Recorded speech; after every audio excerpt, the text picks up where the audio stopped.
When my son walked into my living room with his mother-in-law dressed like she was going to the Met Gala and asked me, his own mother, "Did you really think this was for you?"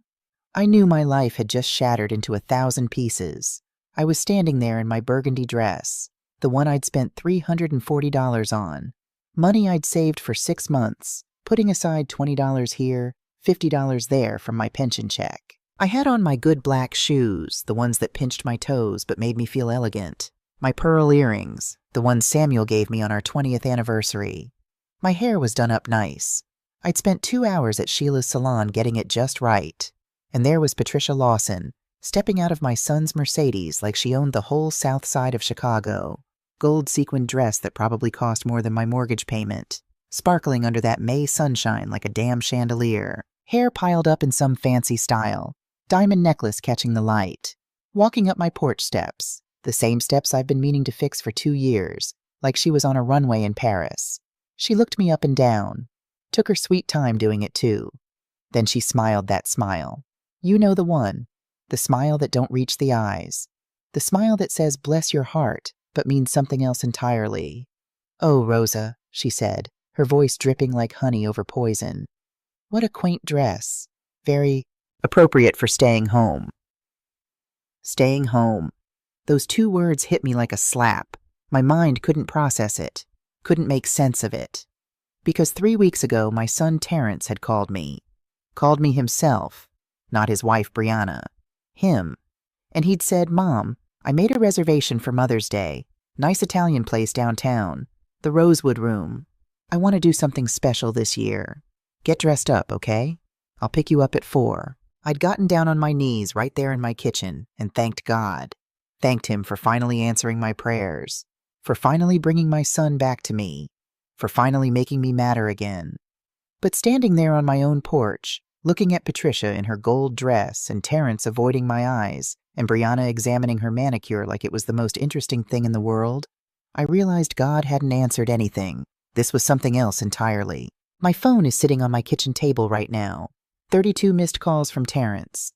32. All from tonight. All since I closed my bank accounts and canceled his credit cards. And finally, after 67 years of being Rosa Mitchell, the woman who always said yes, I said the word my son had never heard from me before. No. But let me tell you how a church-going widow from the South Side learned that word. Let me tell you how I went from the woman standing on that porch in her burgundy dress to the woman who could sleep peacefully while her son's world burned down around him. Let me tell you my story, the whole story, because it didn't start on Mother's Day. It started long before that. My name is Rosalie Mitchell. I'm 67 years old. I was born in Mississippi in 1957, came up to Chicago with my mama when I was 5 years old during the tail end of the Great Migration. Grew up in Bronzeville. Met Samuel Mitchell when I was 19 years old at First Baptist Church of South Side. Married him when I was 20. Had my baby boy Terrence when I was 25. I worked as a nurse at Cook County Hospital for 38 years. 38 years of night shifts and double shifts and working through Christmas while other nurses went home to their families. 38 years of holding people's hands while they died, of delivering babies at 3 in the morning, of doing compressions until my arms felt like they'd fall off. I retired 3 years ago with a pension that pays me $1,800 a month. Not much, but it's mine. Or at least I thought it was mine. Samuel died 5 years ago. Pancreatic cancer. Took him in 6 months. The doctor said there was nothing they could do by the time we caught it. He was 68 years old. We just started talking about traveling, about seeing the Grand Canyon, about maybe getting a little place down south where the winters weren't so brutal. Instead, I buried him at Oakwood Cemetery on a cold March morning. And Terrence, my only child, my baby boy, showed up 45 minutes late. "Sorry, Mom," he said, straightening his tie. "Work emergency. You know how it is." I knew how it was. I knew that my husband's funeral wasn't important enough to leave work on time for. I knew that even in death, Samuel came second to Terrence's career. But I didn't say anything, because that's what I did. That's what I'd always done. I stayed quiet. I understood. I made it easy for everyone else. That's what good mothers do, right? We make it easy. I want to tell you about a specific memory, a good one.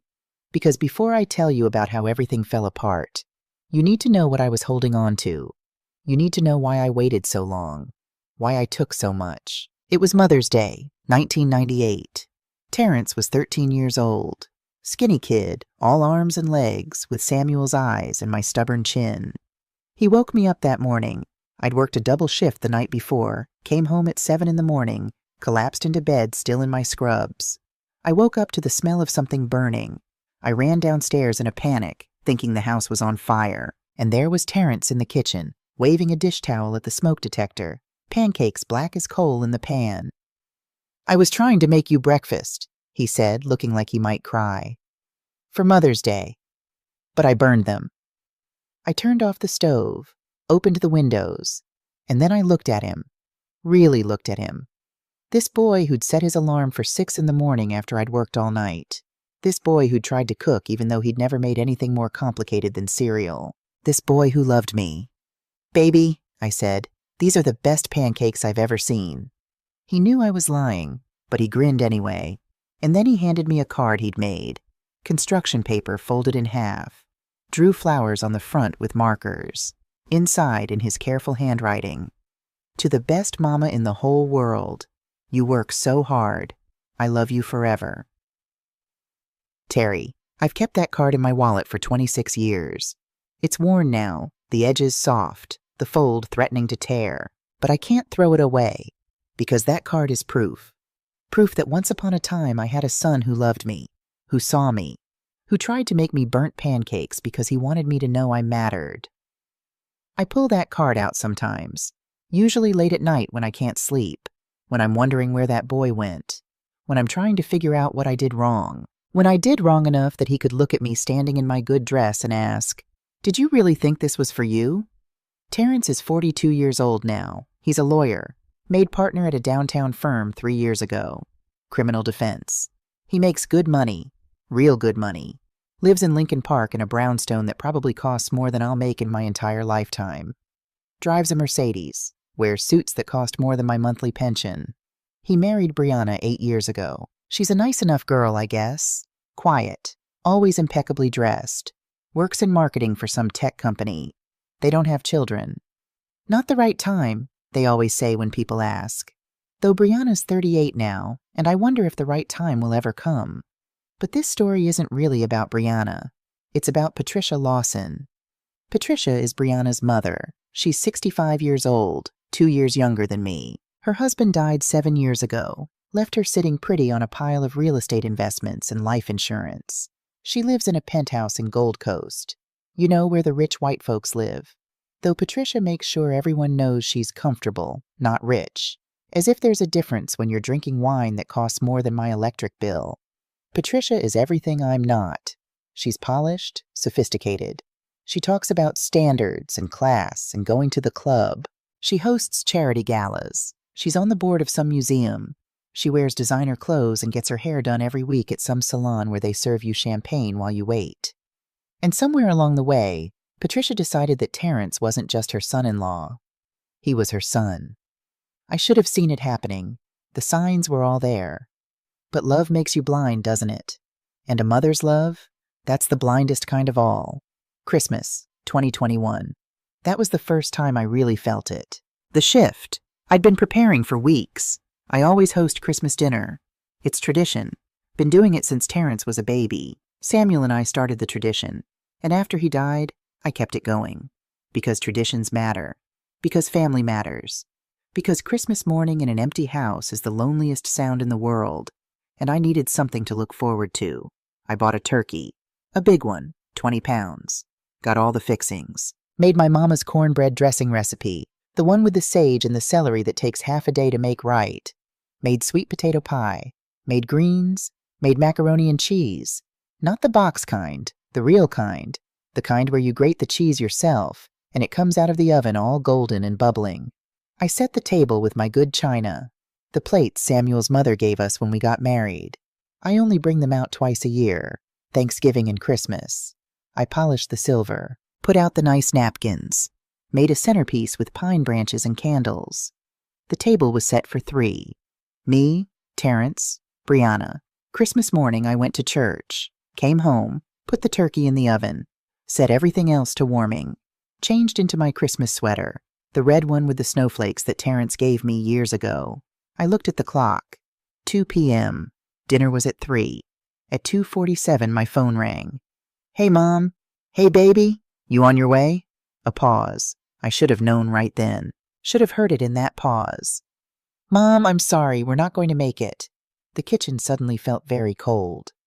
What do you mean you're not going to make it? Patricia already bought everything. She invited Brianna's whole family. We can't cancel on her now. But I bought everything too. I've been cooking since yesterday. I know, Mom, and I'm sorry. But Patricia already made the plans. She didn't know you were expecting us. I'm expecting you because we always have Christmas dinner together. We've had Christmas dinner together every year for 42 years. Mom, don't be like that. We'll come by next week, I promise. Don't be like that. Like what? Like a mother who wanted to spend Christmas with her son? Like a woman who'd spent 2 days cooking? Like someone who mattered? Okay, I said, because what else could I say? Thanks for understanding, Mom. Love you. He hung up. I stood there in my kitchen with the phone in my hand. The turkey was in the oven, golden brown, perfect. The table was set. The house smelled like Christmas, and I was alone. I told myself it was fine. These things happen. Patricia didn't know. It was just a miscommunication. Next year would be different. I wrapped up all the food, put it in containers, took some to Denise next door, took some to Sister Mary at church, gave the rest to the homeless shelter on King Drive. I ate a turkey sandwich by myself in front of the TV, watched It's a Wonderful Life, cried during the part where everyone comes together at the end. Cried because nobody was coming together for me. The next week came and went. Terrence didn't stop by. The week after that, too. Finally, in January, I called him. Oh, Mom. Yeah, sorry. Things got crazy at work. We'll definitely do it soon. Soon never came. My 65th birthday was August 14th, 2021. I woke up that morning feeling, I don't know, aware of my age in a way I hadn't been before. 65, Social Security age, senior citizen age. The age where restaurants give you discounts and people start talking louder like you can't hear. The house was quiet. Too quiet. I made myself coffee, sat at the kitchen table, waited for my phone to ring. It didn't. By noon, I figured maybe Terrence was busy with work. He'd call later. He always called eventually. By 6 p.m., I checked my phone 3 times to make sure it was working. By 9 p.m., I knew he'd forgotten. I went to bed at 10, 65 years old. Alone. Forgotten. The next day, I sent him a text. Just a simple one. Hey, baby. Yesterday was my birthday. He responded 4 hours later. Oh, Mom, I'm so sorry. It completely slipped my mind. Work has been insane. Happy belated birthday. I'll make it up to you. He never did. But 2 weeks later, I saw the photos on Facebook. Brianna had posted them. Patricia's birthday party. At some fancy restaurant downtown.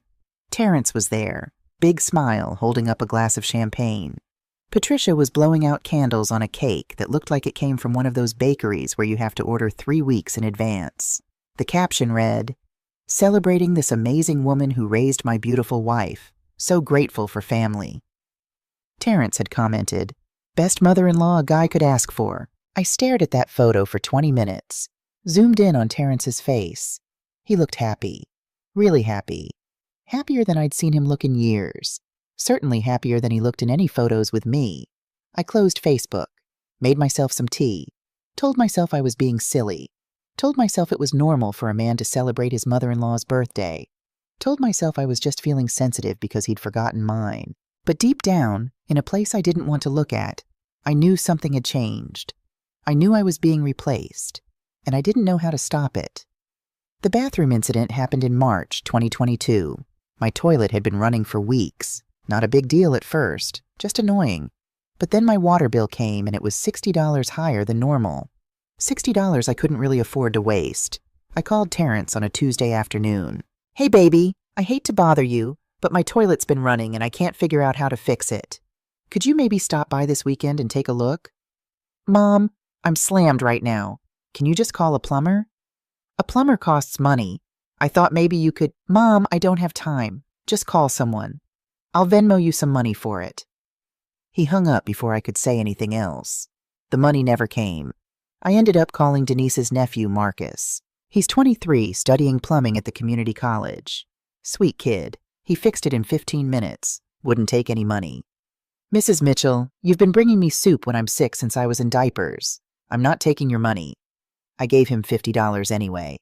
Insisted. He deserved it. That Sunday I was scrolling through Instagram. Yes, I have Instagram. Denise's daughter set it up for me so I could see pictures of my second cousin's grandbaby in Atlanta. And there it was. A photo of Terrence. In a garden. Patricia's garden. He was kneeling in the dirt, planting something. His sleeves were rolled up. He was smiling. Patricia stood behind him, hands on her hips, looking pleased. The caption, "My wonderful son-in-law spent his Saturday helping me with my rose garden. Family is everything. So blessed."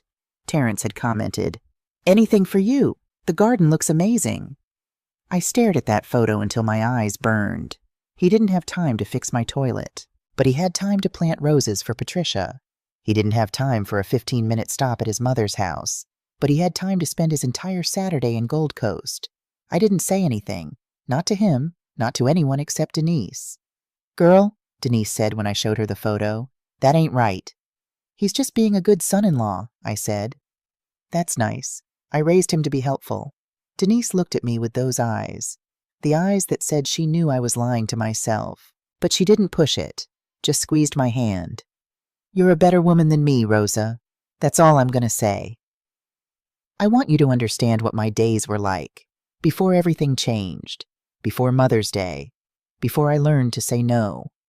I wake up at 6 in the morning, not because I have to anymore, not because I've got a shift at the hospital, but because after 40 years of waking up at 6 a.m., my body doesn't know how to do anything else. I put on my robe, go downstairs, make coffee, just 1 cup, just for me. I sit at my kitchen table, the same table where Terrence did his homework, the same table where Samuel and I used to eat breakfast together before he got too sick to come downstairs. The table is too big for one person, but I sit there anyway. Sometimes I turn on the TV just to hear voices, just so the house doesn't feel so dead. I don't even watch it really. Just let it play in the background while I drink my coffee and look out the window at Mrs. Henderson across the street getting her newspaper in her bathrobe. After coffee, I clean.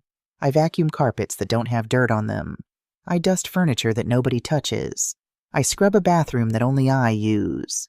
By 10 a.m., I'm done with all my chores. And the day has barely started. I have 8 hours until it's acceptable to make dinner. 8 hours of nothing.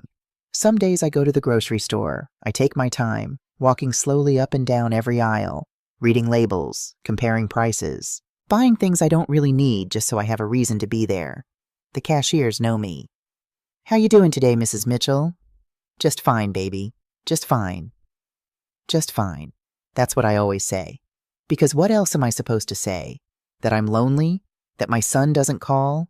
That I spend whole days without talking to anyone except cashiers and the mailman? Other days I sit on my porch. I've got a metal bench out there that Samuel installed before he got sick. I sit there with my Bible or a book from the library, wave at people walking by, watch the neighborhood kids play basketball in the street. Denise comes by sometimes. We drink sweet tea and talk about nothing important. Her grandkids, my church, the weather. We don't talk about the real things, about how her husband died 10 years ago and she's lonely too. About how her kids live in Texas and only call on holidays. About how we're both just waiting. Waiting for our phones to ring. Waiting for someone to need us. Waiting to matter. Wednesdays I volunteer at the church soup kitchen. Sundays I go to service. Those are my busy days. The days when I have something to do. Something that makes me feel useful. But most days I'm just here. In this house. This empty house with its creaky floors and its too big table and its silence that gets heavier every year. And I wait for Terrence to call. Sometimes he does. Not often. Maybe once every 2 weeks. The conversations are always the same. "Hey, Mom, how you doing?" "I'm good, baby. How are you?" "Busy. Work's crazy. Hey, I gotta go, but I'll call you back later." Later never comes. Sometimes I call him. I try not to do it too much. Don't want to be that mother. The needy one. The one who doesn't understand that her son has his own life. But sometimes the silence gets too loud and I just need to hear his voice. "Hey, baby. Just calling to check on you." "Mom." I'm in the middle of something. Can I call you back? Oh, of course. Sorry to bother you. It's fine. Talk soon. Click. And I'm left holding the phone, wondering why talk soon never means soon, wondering why I always feel like I'm bothering him, wondering when I became an interruption instead of important. 3 weeks before Mother's Day, my phone rang. It was a Tuesday evening, 6:30. I was washing dishes from dinner, just me, so there was only one plate, one fork, one glass. The phone rang and I saw his name, Terrence. My heart did that thing it always does, that stupid, hopeful leap, like a puppy when its owner comes home. I dried my hands quickly, answered before the third ring. Hello? Hey, Mom. His voice sounded different, warmer, like how he used to sound when he was younger, before the law degree, before Patricia. Hey, baby. How are you? I'm good. Real good. Hey, I wanted to talk to you about something. I sat down at the kitchen table. My hands were shaking a little. When was the last time Terrence called just to talk to me about something? What's going on? Well, you know Mother's Day is coming up. My breath caught. Yes, I knew Mother's Day was coming up. I'd been trying not to think about it, trying not to get my hopes up, trying not to remember last Mother's Day when I'd sat home alone watching other people's families celebrate on TV. Yeah, I said, keeping my voice casual. It's next month. Right. So I was thinking, I want to do something special this year. Special, he said, special. Oh? Yeah, I made a reservation at this nice Italian place downtown, the Rosewood Room. You know it? Did I know it? I'd walked past it 100 times, seen people going in and out in their fancy clothes, seen the white tablecloths through the big windows. It was the kind of place I'd never been to, the kind of place where dinner costs more than my weekly grocery budget. I've seen it, I said. Well, I got us a reservation for Mother's Day, 5:30. I want to take you out somewhere nice, somewhere special. You deserve it, Mom. I couldn't speak for a second. My throat had closed up. Tears were already forming in my eyes. Baby, I finally managed. You serious? Yeah, Mom. I'm serious. It's been too long since we spent real time together. I want to do this right. So get dressed up, okay? Wear something nice. I'll pick you up at 4. I will, baby. Thank you. Thank you so much. You don't have to thank me, Mom. I'll see you Sunday. After he hung up, I sat there at my kitchen table and cried. But they were good tears. Happy tears. Relief tears. My son remembered me. My son wanted to spend time with me. My son thought I deserved something special. I got down on my knees right there in my kitchen, pressed my palms together, closed my eyes. Thank you, Lord. Thank you for bringing my boy back to me. Thank you for answering my prayers. I stayed there for a long time, praying, thanking, hoping. I should have been praying for wisdom instead. Should have been asking God to show me the truth. But I was too happy, too relieved, too desperate to believe that finally, things were going to be different. The next morning, I woke up with purpose for the first time in years. I made my coffee, sat at my kitchen table, and instead of staring out the window at nothing, I made a list, a shopping list, because I needed a dress, a nice dress, the kind of dress you wear to the Rosewood Room with your son on Mother's Day. I looked through my closet first. Maybe I had something already, something I'd forgotten about, but everything in there was old, church dresses from 10 years ago. The black dress I wore to Samuel's funeral, a few cotton house dresses, nothing appropriate for a fancy Italian restaurant, nothing that said I matter. At 10 a.m., I called Denise. Girl, I need you to take me to the mall. The mall? Rosa, you hate the mall. I know, but Terrence is taking me to dinner, a nice dinner, for Mother's Day, and I need a dress. There was a pause on the other end. Then, he's taking you to dinner? Yes, he called me himself, made a reservation and everything. Another pause, longer this time. Denise, I'm here, That's good, Rosa, that's real good. I'm happy for you. But she didn't sound happy. She sounded worried. I told myself I was imagining it. So can you take me? My car's making that noise again and I don't want to drive it downtown.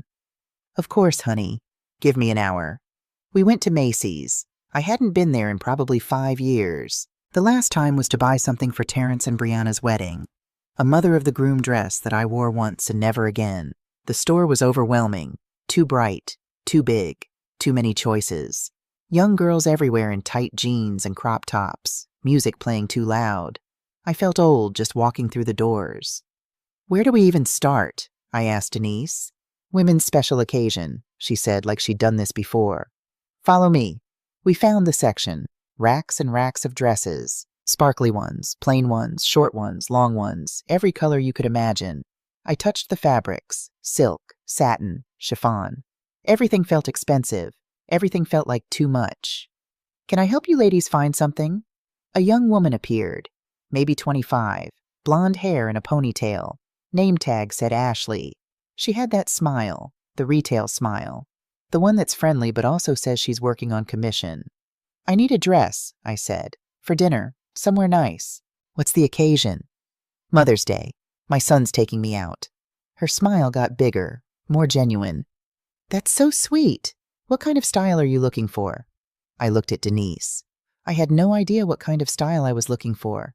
I just wanted to look nice, to look like I belonged at a fancy restaurant, to look like a mother whose son wanted to be seen with her.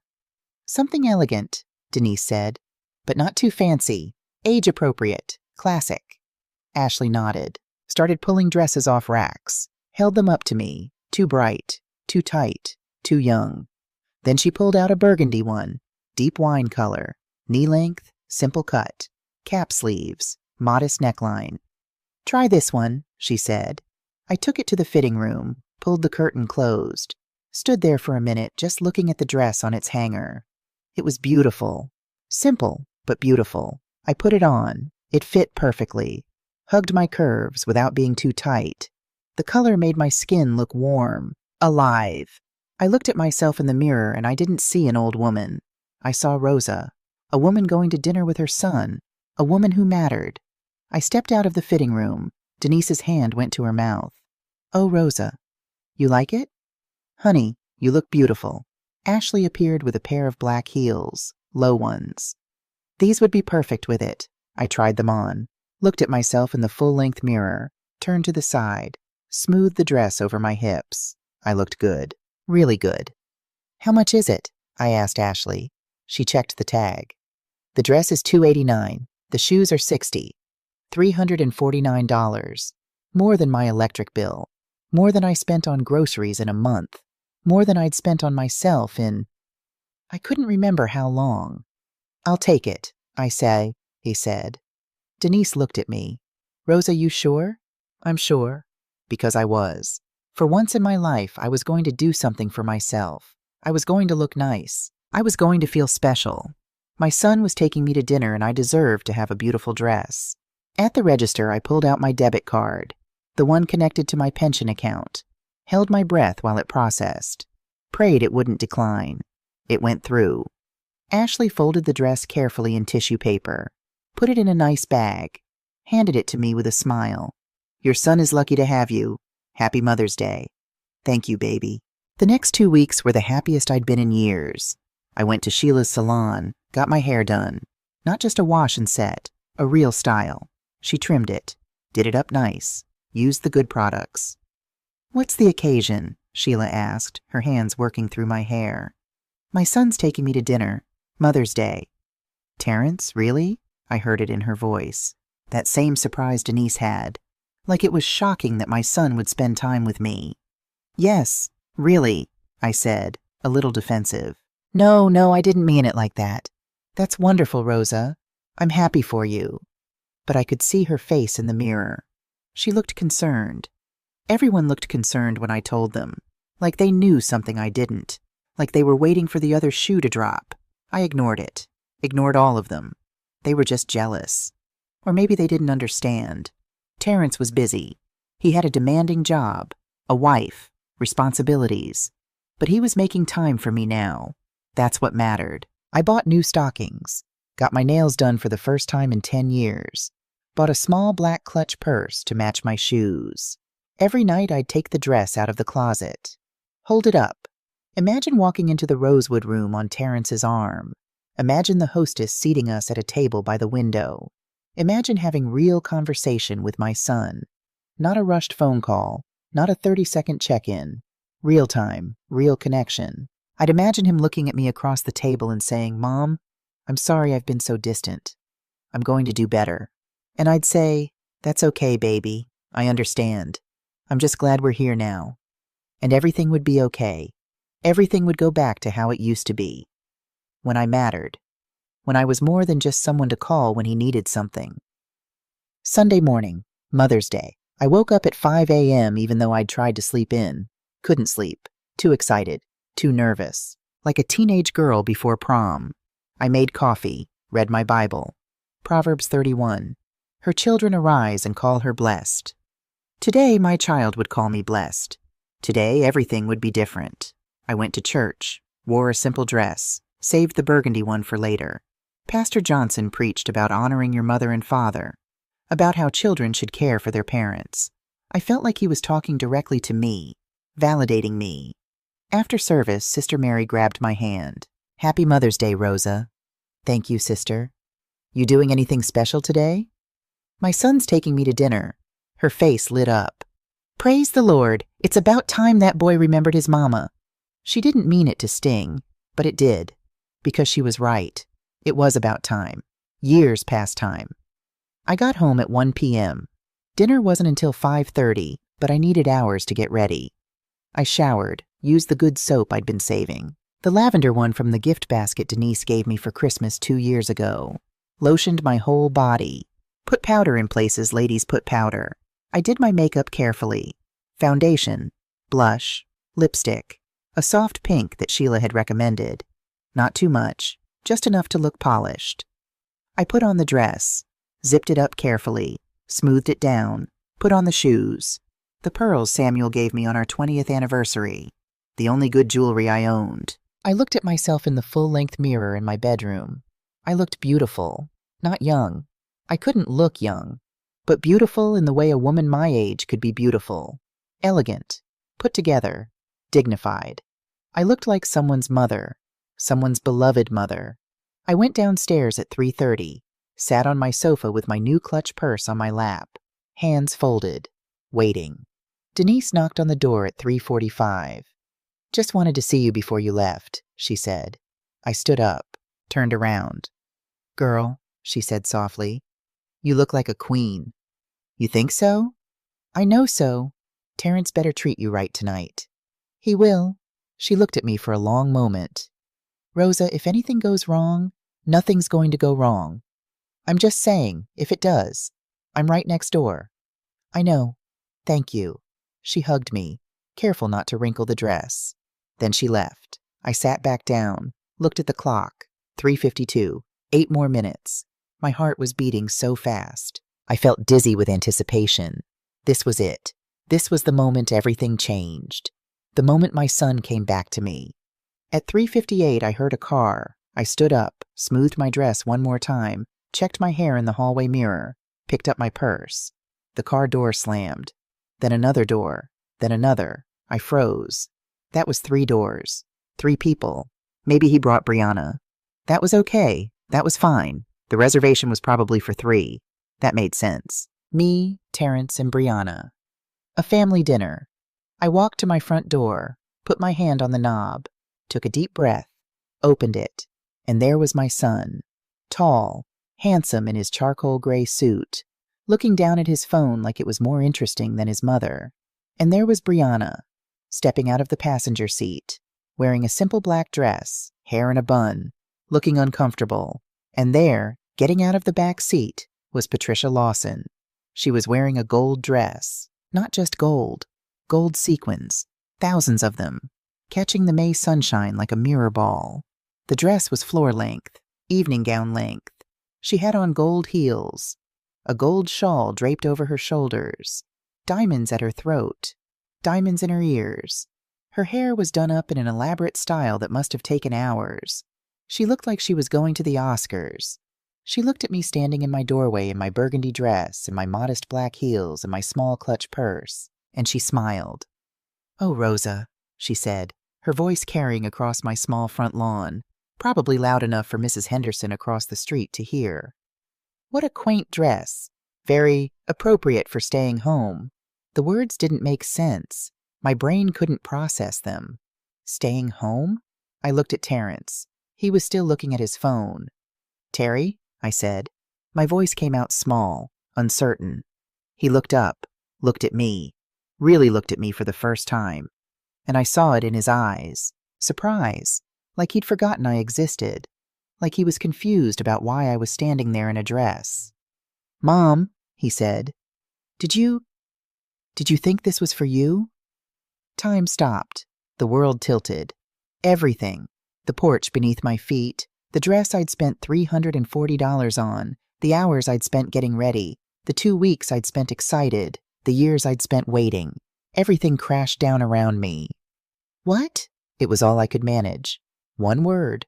What? Patricia was walking up my porch steps now, those rickety steps I'd been meaning to fix. She walked up them like she owned them, like she owned my whole house, my whole life. She reached the top, stood in front of me, close enough that I could smell her perfume. Something expensive, something that probably cost more than my monthly pension. "The reservation is for 3 people, Rosa, Terry, Brianna, and me. It's our Mother's Day dinner. Surely you understood that when he called?" I looked past her to Terrence. He was putting his phone in his pocket, walking up the steps. Brianna followed behind him, not looking at me. "Mom," Terrence said, his voice patient like he was talking to a child. "When I called, I said I made a reservation for Mother's Day. I didn't say it was for you. I was just letting you know I'd be busy." "You said," my voice broke. "You said to get dressed up. You said you'd pick me up at 4. "I said I'd pick you up at 4 because I need to drop off some boxes in your garage. Brianna's stuff. We're reorganizing and we need the storage space. And I mentioned getting dressed up because I thought maybe you'd have plans. With your church friends or something." Plans. With my church friends. On Mother's Day, while my son took his mother-in-law to dinner at the Rosewood Room. Patricia put her hand on my shoulder, patted it, like you'd pat a dog. "It's understandable that you're confused, dear. At your age, things get mixed up sometimes. But don't feel bad. I'm sure you can heat up a nice TV dinner and watch your programs. That's what Sundays are for at your age, right? Relaxing?" Denise appeared in her doorway. I could see her in my peripheral vision, could see her face, could see the horror there. "Terry," Brianna said quietly, "maybe we should—" "We need to get going," Patricia interrupted. "The reservation is for 5:30. You know how the Rosewood Room is. If you're late, they give your table away. And I've been looking forward to this for weeks. Terry and I went to 3 different boutiques to find this dress. Didn't we, son?" "Son." She called him son. Terrence nodded. "Yeah. You look great, Patricia." He looked at his mother-in-law and smiled. Really smiled, the way he used to smile at me when he was little. Then he looked at me, and the smile was gone. "Mom, where's the garage key? I want to get these boxes unloaded." I couldn't move, couldn't speak, couldn't breathe. Denise was walking across her lawn now, coming toward us. "Rosa?" she called. "You okay, honey?" "She's fine," Patricia said. "Just a little confused. It happens." "I wasn't talking to you," Denise said, her voice sharp. She reached my porch, stood next to me. Her presence was solid, real. In a moment that felt like a nightmare, I looked at my son, this man who came out of my body, this man I'd raised alone after his father got sick, this man I'd worked 3 jobs for, this man I'd given everything to. "Baby," I whispered. "I bought a dress." He glanced at it, shrugged. "It's nice, Mom. Now can I get the key? We're running late." Something inside me cracked. Not broke, not yet. Just cracked. Like ice on a frozen lake. Still solid, but fragile. One more step and I'd fall through. I walked inside. Denise followed. Behind us I heard Patricia's voice. Poor thing, living alone like that. Gets confused, gets her hopes up. "Terry, you should really check on her more often. Make sure she's taking her medications. At her age, cognitive decline—" "Patricia," Brianna's voice, quiet but firm. "That's enough. I'm just concerned, darling. It's sad to see elderly people so isolated, so desperate for attention that they misunderstand a simple phone call." I grabbed the garage key from the hook by the back door. My hands were shaking so bad I could barely hold it. Denise grabbed my arm. "Rosa, don't give it to him. Tell him to get his own storage unit. Tell him—" "I have to," I said. "He's my son. He's treating you like trash. He's my son. I walked back to the front door. Terrence was standing there, hand out, waiting. I gave him the key. Thanks, Mom. He walked to his Mercedes, popped the trunk, started pulling out boxes, big boxes, 8 of them.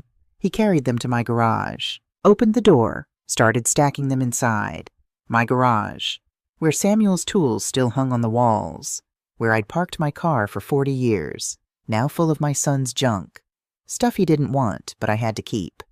Patricia was examining her nails. Brianna was staring at her feet. Denise was standing next to me, her hand on my back. Terrence came back, dusted off his hands. Okay, we're good. Thanks, Mom. Oh, and the plumber's coming tomorrow to fix your shower. I called him last week. He'll bill me directly. The shower I'd asked him to fix 3 months ago. The shower I'd ended up fixing myself, or rather paid Marcus to fix. But now Terrence was sending someone. Now, after making me wait 3 months. After leaving me standing here in my burgundy dress while he took Patricia to dinner. A pity plumber. That's what this was. A bone thrown to the old dog. Mom, he looked at me. You okay? You look weird. I wanted to scream. Wanted to ask him if he remembered the burnt pancakes. Wanted to ask him if he remembered telling me I was the best mama in the whole world. Wanted to ask him when I stopped being his mother and became his storage unit, his occasional obligation, his pity project. But I didn't say any of that. I'm fine, I said. Okay, well, we need to go. Happy Mother's Day, Mom. He kissed my cheek. Quick, perfunctory, like checking off a box on a to-do list. Then he walked to his car, opened the back door for Patricia like she was royalty, helped her in, made sure her gold dress didn't catch in the door. Brianna got in the front seat, didn't look at me. The Mercedes started, pulled away from the curb, and I stood on my porch in my burgundy dress, my $340 dress, my beautiful, appropriate for staying home dress, watching them drive away, watching my son take another woman to dinner on Mother's Day, watching everything I'd hoped for disappear down the street. Mrs. Henderson was standing on her porch across the street, just standing there, watching. She'd seen everything. I turned to go inside, and that's when my knees gave out. Denise caught me, walked me inside, sat me on the sofa. Rosa, breathe, honey, just breathe. But I couldn't breathe, couldn't cry, couldn't do anything but sit there. Denise sat next to me, put her arm around me, and we sat like that for a long time, me in my burgundy dress, her in her house clothes, just sitting. Finally she spoke. That woman is evil. I didn't respond. And your son, Rosa, what he did to you, that ain't right. That ain't right at all. He didn't know, I whispered.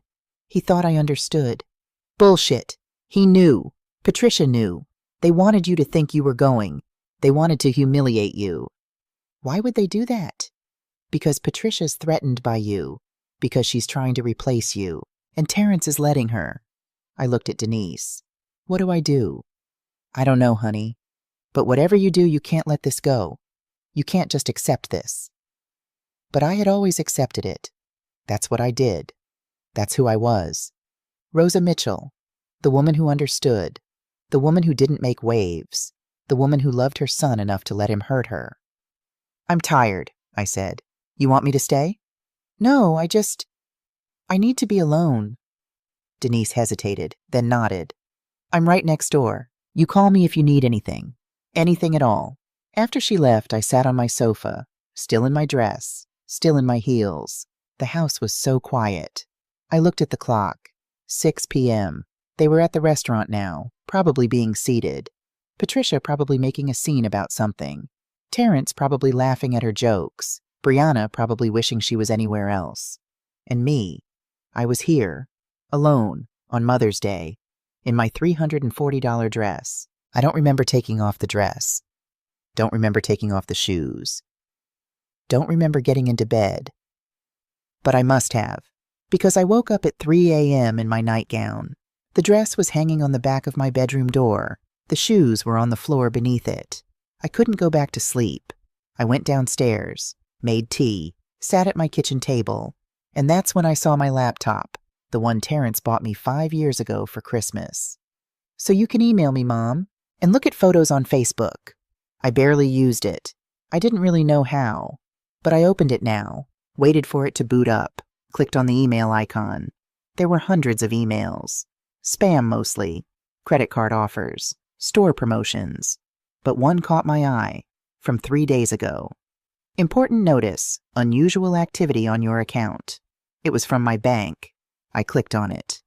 Dear Mrs. Mitchell, we've detected unusual activity on your joint checking account ending in 4782. A withdrawal of $2,400 was made on May 8th. Your current balance is $847.32. If you did not authorize this transaction, please contact us immediately. Joint account, the one I'd opened with Terrence after Samuel died. For emergencies, Mom. In case you ever need help, we'll both have access. I'd put $26,000 in that account. My savings, my pension money, money from selling Samuel's truck, money I was saving for, I don't know what. Property taxes, house repairs, maybe a nice vacation someday. I hadn't checked it in over a year. Why would I? I trusted my son. With shaking hands, I clicked the link to log into my account. I had to reset my password. Couldn't remember what it was. Finally got in. Clicked on account history. And there it was. Withdrawal after withdrawal after withdrawal. I scrolled down, and down, and down. May 8th, minus $2,400. April 15th, minus $1,200. April 3rd, minus $800. March 28th, minus $1,500. March 10th, minus $950. February 22nd, minus $1,100. January 18th, minus $2,200. December 5th, minus $1,800. November 12th, minus $975. October 30th, minus $1,450. The list went on and on. 14 months of withdrawals. I added them up. My hands were shaking so bad I had to use the calculator on my phone. $23,600. Terrence had taken $23,600 from my account. I checked my deposit history. $26,000 I'd put in. Over 3 years. Careful deposits. $50 here, $100 there. My pension checks. $500 a month, sometimes more. All of it. Almost all of it. Gone. And I hadn't known, hadn't checked, hadn't thought to look, because I trusted him. Because he was my son. I clicked back to the account summary. There was another account listed under my name. Credit card account ending in 4782. Authorized user, Terrence A. Mitchell. I clicked on it. Balance fee $8,400. Charges going back 2 years. Ruth's Chris Steakhouse. Nordstrom. Neiman Marcus. Mercedes dealership payment. A charge from 3 weeks ago. Le Boutique Royale. $1,450. The boutique where Patricia bought her gold dress. My son had bought his mother-in-law a $1,500 dress on my credit card to wear to dinner on Mother's Day, while I spent $340 of my own dollars to buy a dress to stay home in. I closed the laptop, sat in the dark, and something inside me didn't just crack. It broke, completely broke, shattered into pieces that could never be put back together the same way. $23,000. That was my money, my pension, my life savings, money I'd earned working night shifts at Cook County Hospital for 38 years, money I'd saved by buying generic groceries, money I'd set aside by keeping my thermostat at 65 in winter, money I'd put away by driving my car until it was 15 years old and held together with prayer, money my son had taken, without asking, without telling me, just taken, like I didn't matter, like it was his, like everything that was mine was his, like I was just a bank, an ATM, a resource to use. I looked at the clock, 3:47 a.m. I opened my laptop again, logged into my bank account, and I started making changes. First, I transferred the remaining $847.32 from the joint account to my personal checking account, the one only I had access to. Second, I closed the joint account. The website asked me to confirm. Are you sure you want to close this account? This action cannot be undone. I clicked yes. Third, I called the credit card company, the 24-hour customer service line. A woman answered, sounded tired, probably working the graveyard shift like I used to. First National Bank Credit Services, how can I help you? I need to cancel a credit card. Certainly. Can I have your account number? I read it off. And your name? Rosa Mitchell. Thank you, Mrs. Mitchell. And which card would you like to cancel? The authorized user card, the one in my son's name, ending in 4782. I can help you with that. Can I ask the reason for the cancellation? He's been using my money without my permission. There was a pause. I understand, ma'am. I'm so sorry. I can cancel that card immediately. It will stop working within the next 10 minutes. Do it. Done. Is there anything else I can help you with? Yes. I want to change my password, and I want notifications for every single transaction on my account. Every charge, every penny. I want to know about it immediately. Of course. Let me set that up for you.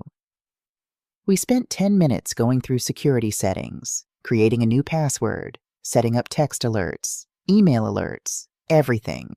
When we were done, the woman said, Mrs. Mitchell, I just want to say, I'm proud of you. My mother went through something similar with my brother. It took her years to set boundaries. You're doing the right thing. Thank you, baby. After I hung up, I sat there. 4:30 in the morning. I should have felt bad. Should have felt guilty. Should have worried about how Terrence would react. But I didn't feel any of that. I felt powerful. For the first time in 67 years, I felt powerful. I didn't sleep the rest of the night. Just sat at my kitchen table, drinking tea, watching the sun come up over Chicago. Monday morning was beautiful, bright, warm, birds singing. I made myself breakfast. Real breakfast. Eggs, grits, bacon, toast, the whole thing. I ate slowly, tasted every bite. Then I got dressed. Not in nice clothes, just regular clothes. Jeans, a t-shirt, comfortable shoes. I had things to do. First stop, the garage. I opened the door, looked at Terrence's 8 boxes stacked against the wall. I dragged them out, one by one. They were heavy, but I didn't care. Adrenaline is a hell of a thing. I put them all at the curb, all 8 of them. Then I went inside, got on Facebook, posted in the Southside community group, free stuff at 847 South King Drive. First come, first serve. Everything must go by end of day. By noon, everything was gone. Every single box. Neighbors came by. Took it all. Some people asked what was in them. I told them I didn't know and didn't care. Mrs. Henderson came and got 3 boxes. This for your son? She asked. Was, I said. Not anymore. She nodded. Understood. Didn't ask questions. That's the thing about the South Side. People mind their business. At 1 p.m., I texted Terrence. Your boxes are gone. Gave them away to the neighborhood. If you wanted them, you should have kept them at your house, not my garage. 3 dots appeared immediately. He was typing. Then, Mom, what the hell? There were important documents in there, I typed back. Should have thought about that before you used my garage as your storage unit, and my bank account as your personal ATM. 3 dots. Then they stopped, then started again. We need to talk. No, we don't. Mom, I'm calling you. My phone rang. I declined the call. He called again. Declined, again, declined. Text. Answer your phone. Me. No. Text. This is ridiculous. You're acting like a child. Me. I'm acting like a woman who just found out her son stole $23,600 from her. The 3 dots appeared. Disappeared. Appeared again. Nothing came through. I put my phone down, went back inside, and I smiled. Tuesday morning, I had an appointment. I'd called yesterday after dealing with the boxes. Called Leonard Brooks. He was a lawyer at my church. Did pro bono work for seniors. Good man. Honest man. Mrs. Mitchell, he said when I walked into his small office on King Drive. Good to see you. Have a seat. I sat, pulled out a folder. Inside was everything I'd printed from my bank account. Every statement, every withdrawal, every charge on the credit card. I slid it across the desk. I need to know what my options are. He put on his reading glasses, started going through the papers. His expression changed as he read. Went from professional to concerned to angry. Rosa, he said after 10 minutes. This is financial abuse. He's my son. That makes it worse, not better. This is elder financial abuse. It's illegal. You could press criminal charges. I don't want him in jail. I understand.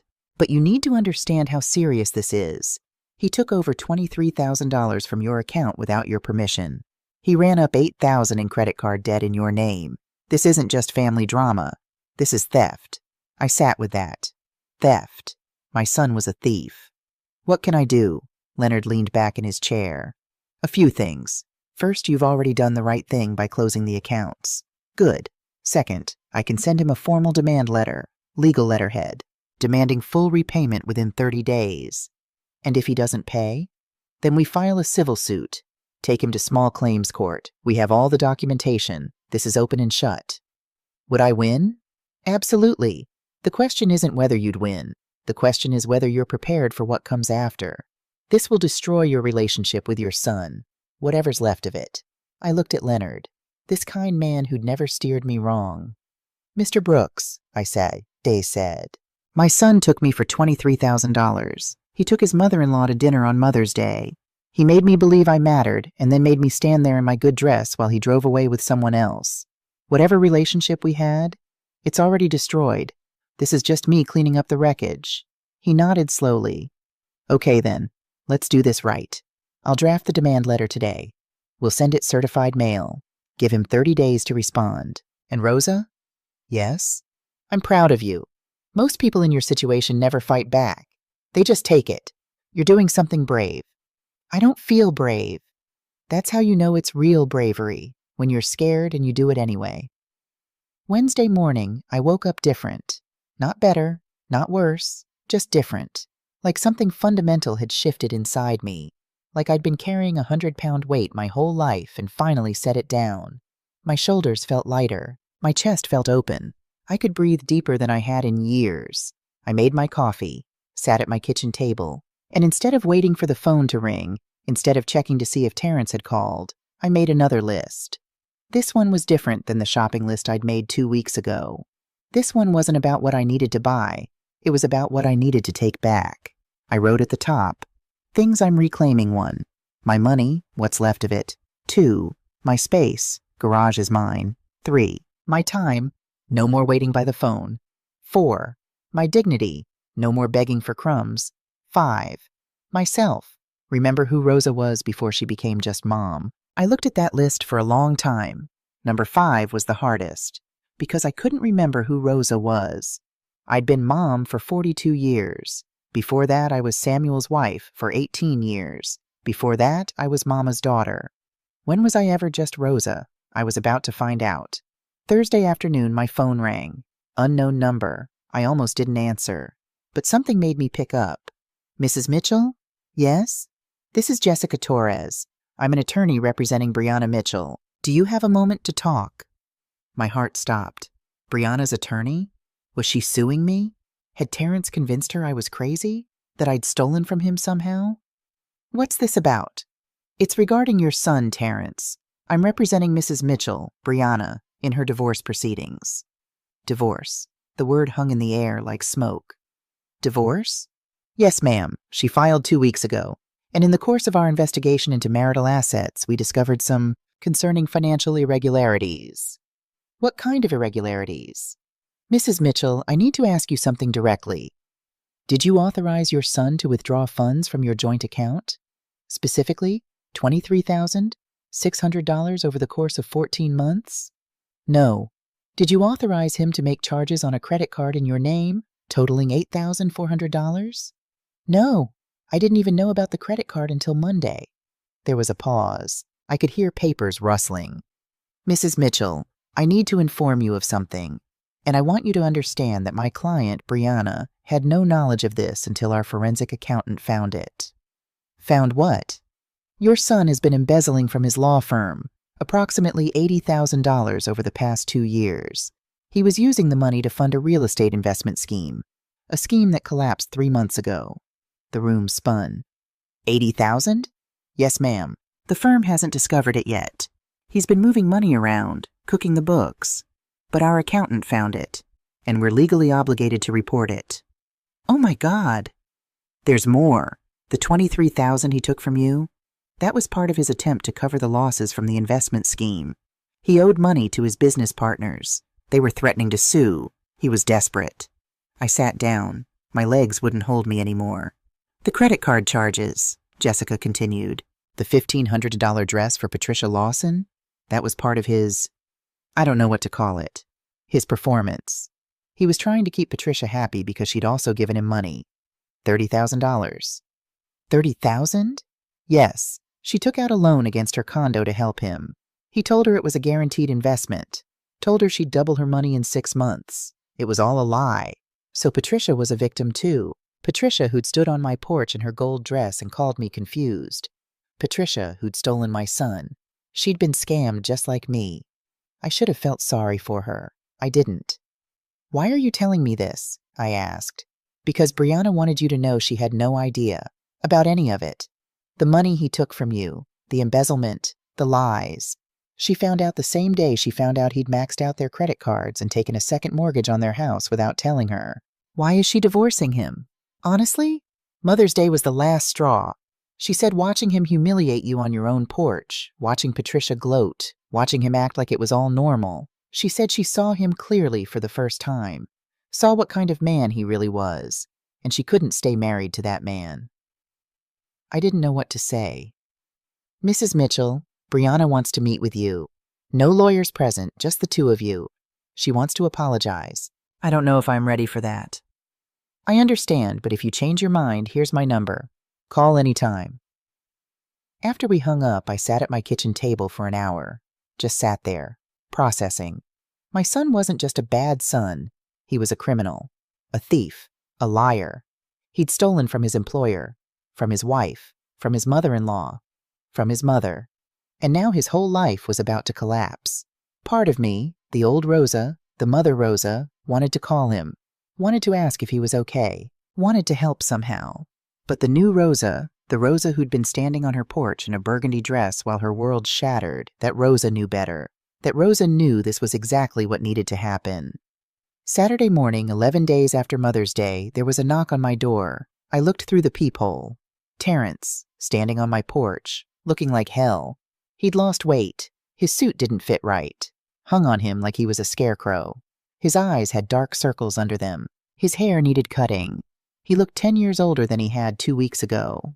I didn't open the door. "Mom," he said to the closed door. "I know you're there. Please. I need to talk to you." "Go home, Terrence." "Mom, please. 5 minutes. That's all I'm asking." "No." "Mom, I'm in trouble. Real trouble. I need your help." Of course he did. Of course he was only here because he needed something. Not because he was sorry. Not because he realized what he'd done. Because he needed help. "Mom, they froze my accounts. All of them. I tried to use my Amex tonight. Declined. Tried to use the Visa. Declined. Tried to pull cash from the account you closed. Obviously that didn't work. I have nothing, Mom, and I have a payment due tomorrow. $18,000. If I don't pay, they're going to sue me." I walked to the door, put my hand on it, but I didn't open it. Just talked through the wood. "Who's going to sue you?" "My business partners. From the real estate deal. It went bad, Mom.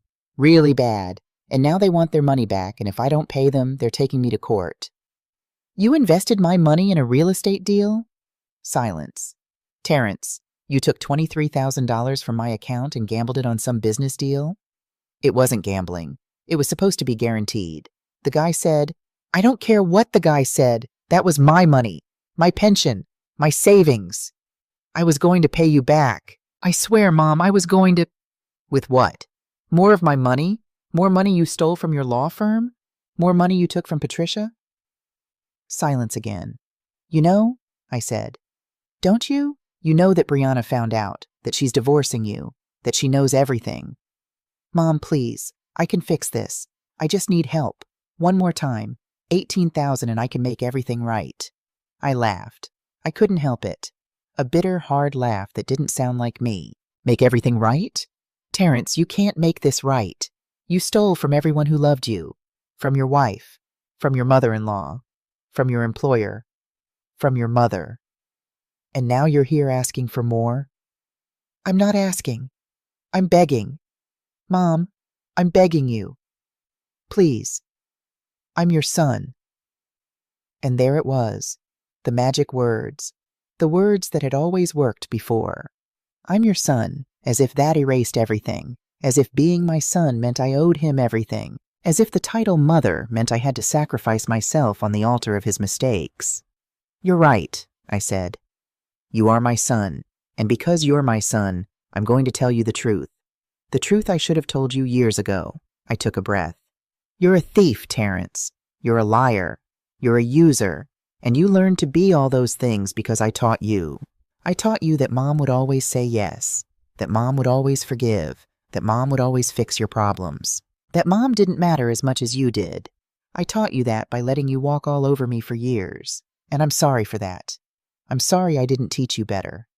Mom, but I'm done teaching that lesson now. I'm done being your backup plan, your ATM, your storage unit, your emotional dumping ground. I'm done, Terrence. I'm done. So you're just going to let me lose everything? You're going to watch your son get destroyed and do nothing? You destroyed yourself. This is your mess. You clean it up. I can't believe you. After everything I've done for you. Everything you've done for me?" My voice rose. I couldn't help it. The rage that had been building for 2 weeks, for years, came pouring out. "Name one thing, Terrence. Name one thing you've done for me in the last 5 years that wasn't because you needed something." Silence. "You can't, can you? You can't name one thing because there isn't one thing. You forgot my birthday. You skipped Christmas. You couldn't fix my toilet, but you could plant Patricia's roses. You couldn't take me to dinner on Mother's Day, but you could take her. You couldn't be bothered to check on me, but you could take my money. So tell me, baby. Tell me what you've done for me." "I'm your son. I exist. Isn't that enough?" And there it was. The truth he'd never said out loud before. He thought his existence was enough. Thought that just by being born, by being my child, he deserved everything from me. My money, my time, my dignity, my life. "No," I said. "It's not enough. Not anymore." "Fine, fine. When I lose my license, when I lose everything, when my life is completely ruined, I hope you remember this moment. I hope you remember that you could have helped and you chose not to." "Oh, I'll remember this moment. I'll remember it as the moment I chose myself. The moment I finally learned that I matter too." I heard him breathing hard on the other side of the door. Heard something that might have been crying, might have been rage. Probably both. "You know what?" he said finally. "Patricia was right about you. You're bitter. You're alone. You're a sad, lonely old woman with nothing but her bitterness to keep her warm. And you're going to die alone, Mom. You're going to die alone and no one's going to care." The words should have hurt. A week ago they would have destroyed me. But now? If being bitter means having self-respect, then yes, I'm bitter. If being alone means not being used, then yes, I'm alone. And if dying alone means dying with my dignity intact, then I'll take that over dying knowing I let my own child treat me like I was nothing. I heard footsteps, heard him walking away, heard his car door slam, heard the engine start, heard him drive away, and I stood there with my hand on the door. And I didn't cry. I walked to my kitchen, made myself a cup of tea, sat at my table, and for the first time in weeks, maybe years, I felt peace. The next morning was Sunday. I went to church. I wore the burgundy dress. I'd thought about throwing it away, thought about donating it. But then I realized something. That dress wasn't the problem. Terrence was the problem. Patricia was the problem. My years of accepting less than I deserved, that was the problem. But the dress? The dress was beautiful, and I deserved to wear beautiful things. I deserved to feel beautiful, even if the only person who saw it was me. So I wore it to church. I walked in and heads turned. Sister Mary waved. Deacon Johnson nodded. I took my usual seat. 3rd row from the back, left side. The service started. We sang. We prayed. Pastor Johnson preached about forgiveness, about letting go of bitterness, about turning the other cheek. I listened, really listened, and I realized he wasn't wrong. Bitterness would eat me alive if I let it. Holding on to rage would poison me. But forgiveness didn't mean letting people hurt me. Forgiveness didn't mean accepting abuse. Forgiveness meant releasing the anger while keeping the boundaries. I could forgive Terrence for what he did, but I didn't have to let him do it again. After the service, I was walking to the parking lot when I heard my name. "Rosa? Rosa Mitchell?" I turned. Patricia Lawson was standing by a Mercedes. Not Terrence's Mercedes. A different one. silver instead of black. She looked different. No gold dress, just a simple skirt and blouse, hair pulled back, minimal makeup. She looked smaller, somehow, diminished.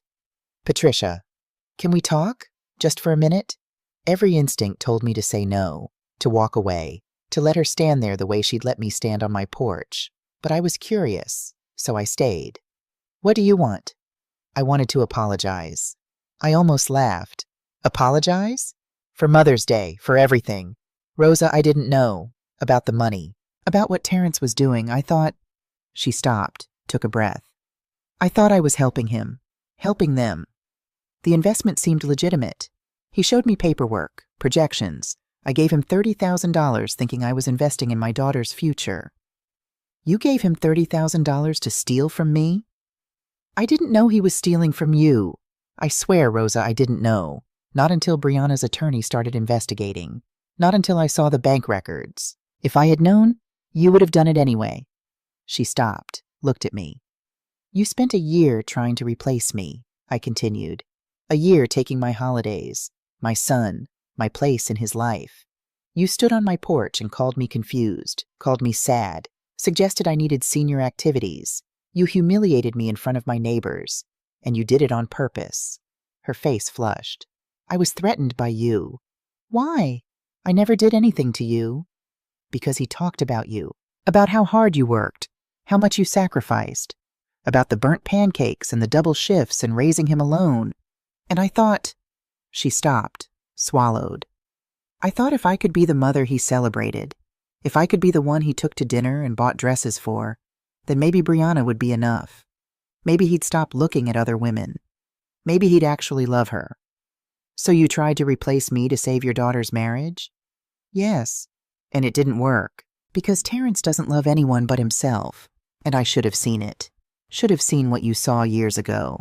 That the boy you raised died somewhere along the way. And what was left was just this hollow thing, this user. We stood there in the church parking lot.